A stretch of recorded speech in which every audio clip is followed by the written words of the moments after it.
जी, राधे राधे सभी को। कैसे हो भाई? हम तो सब अच्छे होंगे, भले ही होंगे, चंगे होंगे। तो हम जा रहे हैं आज अपने ससुराल। ये जा रहे हैं अपने घर, अपने मायके ये जा रहे हैं, और मैं जा रही हूँ अपनी ससुराल। तो मैं यहाँ से यही बोल रही थी कि ये जा रहे हैं अपने घर और मैं जा रही हूँ अपनी ससुराल। बच्चे बहुत खुश हैं अपने दादा दादी के पास जाने के लिए। अगर इनका बस चले तो इनका वहाँ से आने का मन ही ना करे, वहीं रहें ये। पर क्या करें, हमारी मजबूरी है, हम वहाँ नहीं रह सकते। तो 1 घंटे का सफ़र करके हम पहुँच चुके हैं अपने एरिए में, अपने मेरठ शहर में। और ये मेरठ का मेट्रो स्टेशन है, बहुत ही अच्छा स्टेशन है, बहुत बड़ा स्टेशन बना हुआ है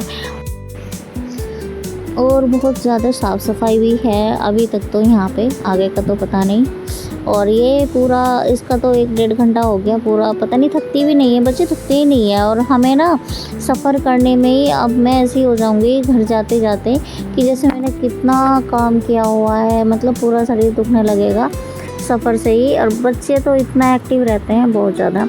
तो भाई इनकी तो पूछो ही मत ना। ये तो पूरा स्टेशन पे ना वो ये ना कि कई बार चले गए हैं, आ गए हैं, तो इन्हें भी सब पता है कि कहाँ से जाना है कहाँ से नहीं। लेकिन फिर भी ये है, बच्चों की सेफ्टी के लिए अपना हाथ पकड़ के जाना चाहिए। मैं इसका आव्या का तो हाथ पकड़ के जा रही हूँ। बोल रही थी छोड़ दो, लेकिन मैंने छोड़ा नहीं इसको। गिर जाए, चोट लग जाए या फिर कुछ ऐसा एक्सीडेंट हो जाए, तो इसी वजह से बच्चों का बहुत ज़्यादा ध्यान रखना ज़रूरी है। और फ़ौजी साहब आगे हैं और फौजन मैडम जो हैं वो पीछे हैं। हम पहुंच चुके हैं ग्राउंड फ्लोर पे। और नहीं, अभी नहीं पहुंचे हैं, आगे भी और थोड़ा चलना पड़ेगा क्योंकि इसमें चार गेट हैं। कभी कभी कंफ्यूज भी हो जाते हैं कि कौन से गेट से हमें निकलना है, लेकिन कोई से भी गेट से निकलेंगे लेकिन पहुँचेंगे ग्राउंड फ्लोर पर, क्योंकि ये सारा अंडरग्राउंड बना हुआ है।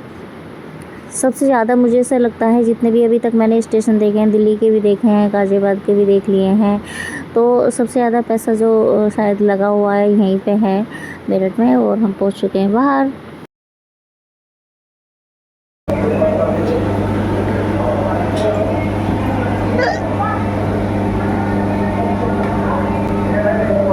ये गाजीपुर में भी हो रही होगी। हाँ, मेरठ में हो रही है तो वहाँ भी होगी ना।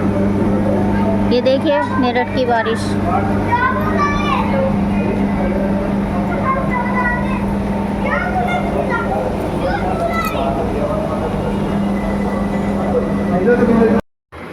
तो भाई अब हम जा रहे हैं और हम बैठे हैं ई रिक्शा में, क्योंकि हमने ओला बुक किया था पहले, वो नहीं आया। 1 घंटा हमने वेस्ट कर दिया वहीं पे, क्योंकि लोकल एरिया में ना ओला जाती नहीं है, उधर से कोई सवारी वगैरह नहीं मिलती ना, इसलिए।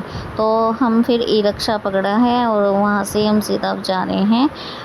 बीच का एक छोड़ दिया है मैंने, उसमें वीडियो मैंने शूट नहीं किया था क्योंकि बारिश हो रही थी ना, तो इस वजह से थोड़ा सा दिक्कत हो गई थी। तो अब हम बिल्कुल गांव में ही हैं, कुछ टाइम लगेगा बस। गांव का एरिया चल रहा है मसूरी, फिर उसके बाद जो है कुनकुरा गांव पड़ता है, फिर उसके बाद हमारा गांव पड़ता है गाजीपुर। और यहाँ जो है मूंजी बोई हुई है, चावल की जो धान है उसकी खेती अब इस टाइम चल रही है, नियार चल रहा है, ईख है। तो अब हम पूछ रहे थे कि अब कैसी स्मेल आ रही है, तो अब ये पूछ रही थी कि मम्मी मुझे चावल की खुशबू आ रही है। तो मैंने कहा हाँ, ये चावल पूरे हैं। इसके पापा भी इसको बता रहे थे।